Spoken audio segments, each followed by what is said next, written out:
Welcome classic rock fans, welcome Patreons to my second Patreon podcast of this month. And today, as promised, I want to look at the Grateful Dead, and more specifically, how the Grateful Dead revolutionised live sound. It's funny, there's no other band that was so defined by the live experience, I think, as the Grateful Dead. In fact, I've listed Live Dead as one of the greatest live albums ever, which, I need to fess up, I do not actually own a copy of anymore. I was kind of hoping with those 50th anniversary remasters, those reissues, that rationally or logically I thought we'd get a nice deluxe edition of that album. Apparently there was a Fillmore 69, the complete recordings came out, but I kind of missed that, unfortunately, and I think about £500-600 on eBay, which I'm certainly not paying that for. I'll just have to wait till they eventually get reissued again. There's too much money in reissues for them not to constantly be reissuing things. But I do have this. Which I do rather enjoy, which is the Avalon Ballroom, which is quite a nice recording. And of course, with these 50th anniversary remasters, we're getting lots and lots of live stuff released. For me, the Grateful Dead are perhaps the ultimate live band, and they would just jam on a track ad infinitum. Roger Daltrey of The Who said if you at a festival and you didn't get on before the Grateful Dead, you just never got on. But they had a very egalitarian approach to their music, or in modern parlance, I suppose you'd call it their product, which I don't really like, but that's kind of the way we're going now, unfortunately. But they had a very egalitarian approach to their music. They would constantly look to refine and perfect their live sound, or their audience experience, or the audience's ability to tune into what was going on stage. And I think they were constantly frustrated as well that the sound that they were producing somehow didn't reflect, or the recordings certainly didn't reflect the vibe or the atmosphere of what was happening on the stage. Now, the Grateful Dead famously encouraged, or certainly didn't prohibit, deadheads or audience members to plug devices into the desks so they'd get top-notch, as best as could be available, recordings of those concerts. The caveat being, of course, that they had to share them amongst other faithful, other audience members and deadheads, rather than sell them. The Grateful Dead were very much about perfecting the live experience. They played over 2,000 shows, I think. I never got to see them, unfortunately. I didn't even go on the Fare Thee Well tour, which I'm not even sure it came to the UK, but it didn't really feel like the Grateful Dead. I think without Jerry Garcia, it just, for me, it just wouldn't have been the same. In terms of the live experience, it was that Wall of Sound in the 1974 tour that was, the French poet Baudelaire talks about a cultural shudder, for something. Sometimes we get those in culture and art, and for me that was one of the seismic events in terms of how live gigs should be experienced. But in terms of talking about the Grateful Dead and the revolution of live sound, we can't really get away without mentioning Owsely Stanley, known as the Bear. Of course, you'd see the little bear logo on the Grateful Dead albums. Of course, that was referring to him. Now, he'd been a sound man. He'd been interested in perfecting the Grateful Dead's live sound since 1966 onwards. He would often record their sessions, recording sessions and concerts to try and perfect things. So he was very much on board with that mantra of bringing the ethos of the band through their sound to the audience. Also, he was supposed to have designed that Steal Your Face logo, the Grateful Dead logo, the skull with the lightning bolt down it. It was a way of marking the band's equipment in the early days, so it didn't get mixed up with other bands' gear.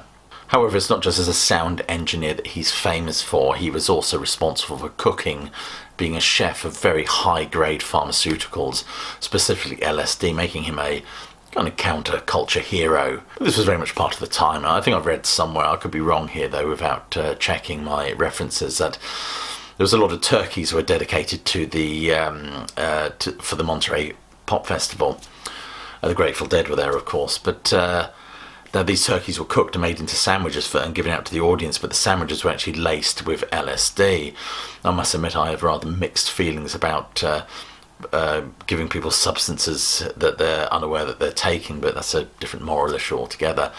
But it was just a part of the culture then. Marty Balin of the Jefferson Airplane talks about the band playing the Fillmore, and they would just throw acid tabs into the audience like they were Smarties. from my American patrons, let's say candy, shall we say, instead. I don't know if you have Smarties over there. Owsely Stanley's lab, where he would produce this fine high-grade LSD, these hallucinogenics, was just outside Richmond, California, I believe. One newspaper ran the headline, LSD Millionaire, which of course inspires the Grateful Dead track LSD Millionaire.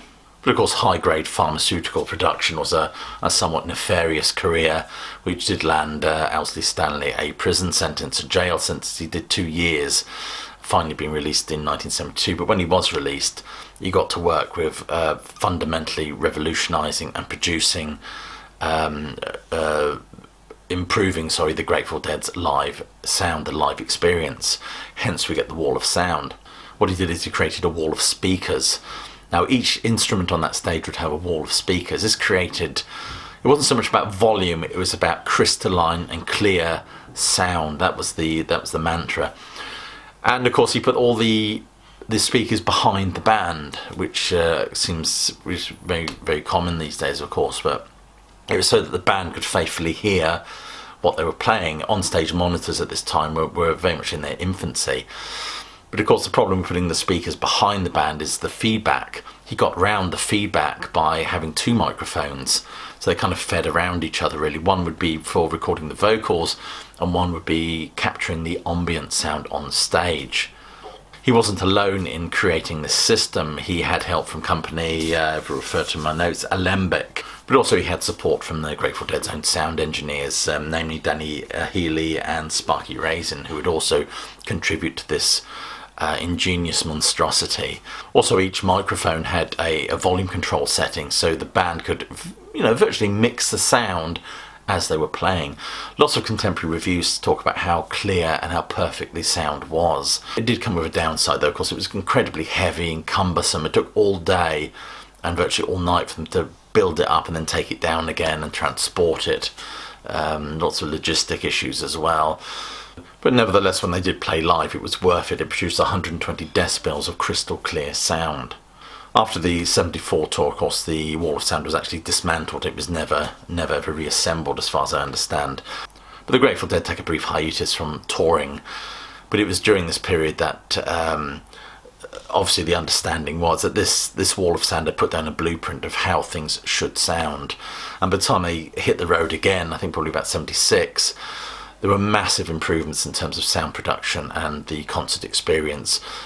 Much more efficient and easy ways of producing the clarity, that wall of sound clarity. So by implication, of course, Owsely Stanley and the Grateful Dead and their drive for sonic perfection has revolutionised live sound and live music as we now experience it.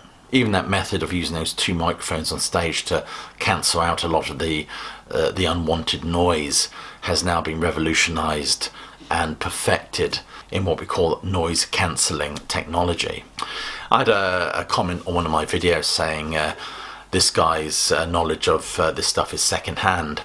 Obviously trolling, but he does have a point. Of course, my experience of that music and psychedelia is second-hand. I wasn't born until 1968.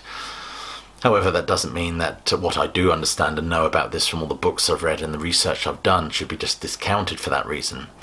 I remember going to see a wonderful lecture on a chap talking about literature in Victorian England. Now, of course, for him to actually experience that firsthand, he would have had to have been about 184. But there you go. I think my point has been made. Anyway, my battery is running low. It's flashing red. I just want to say thank you so much for tuning. Thank you so much for being a patron of this channel. Your support means an awful lot to me. I hope you're all staying well and safe and that you keep listening.